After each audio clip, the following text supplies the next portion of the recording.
Let's figure out how to fill this raised bed. I want to calculate how much soil I'm going to need to fill it. It's pretty easy, even though it's a round shape. I got you. What you're going to do is you're going to take the length of the bed, which is 8 feet, the width of the bed, which is 2 feet, plus the height of the bed, which is 17 inches. So the 17 inches needs to be converted into feet. That's easy. You just divide by 12 and you get 1.42 feet. So I'm going to multiply 1.42 feet tall by 2 feet wide by 8 feet long, and I'm going to get my cubic footage for this raised bed, which comes out to around 23 cubic feet. Most bagged soils come labeled as cubic feet. The bags that I want to purchase are 1.5 cubic feet each. So I'm going to take 23 cubic feet, divide it by 1.5, and that's going to tell me I need 15 bags of soil. And when I multiply the 15 by the cost of the soil, which for me is $8.78 per bag, that comes out to $131 worth of soil to fill this bed from bottom to top. So instead of filling the entire bed with soil, I'm going to use something called the hugelkultur method. And to do that, I'm going to lay a layer of cardboard on the bottom because these beds are on top of grass.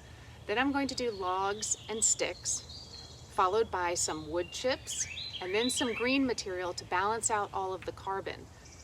I'll use some kitchen scraps, some garden refuse, and some leaves of branches we just had to recently take down. Then I'll do a layer of soil, followed by topping it off with some of my homemade compost. So if I can fill the bottom 6 inches with this hugelkultur style method, that'll save me $51 in soil. If I choose to fill it halfway with the hugelkultur method before adding my soil on top, that'll save me $70. I'm going to start with a layer of cardboard. I'm using plain cardboard that has had all tape and plastic labels removed.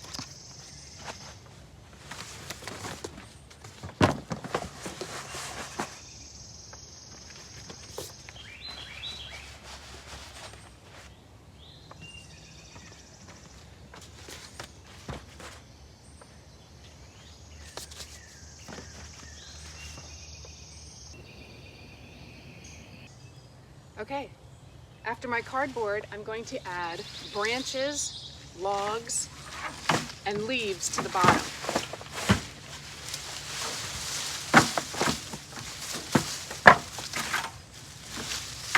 Notice some of my leaves are green. That's going to help counteract all the carbon from the sticks and the brown leaves.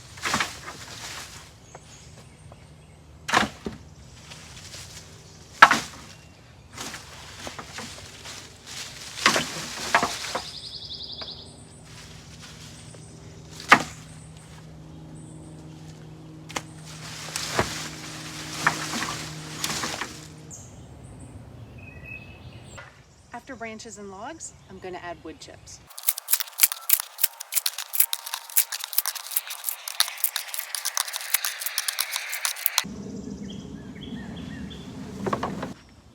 After I've added my wood chips, we're relatively carbon heavy with all the sticks, the branches, the wood chips. So what I'm going to do is I've got some clippings from my garden that I'm going to add in for a little bit of nitrogen.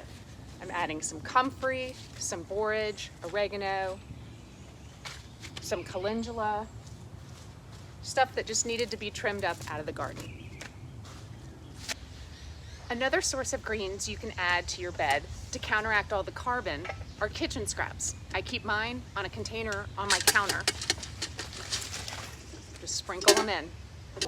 At this point, I've laid a layer of cardboard, sticks and branches, leaves, wood chips, and a little bit of green garden refuse. Let's see how much we've filled. Okay, I'll probably fill these to within an inch or two from the top. And right now we are at 9 inches. So we've reduced the amount of space that we need to fill by 8 inches. And reducing the amount of space that we need to fill with garden soil, we've also reduced the cost associated. At this point, you could start adding your bagged soil.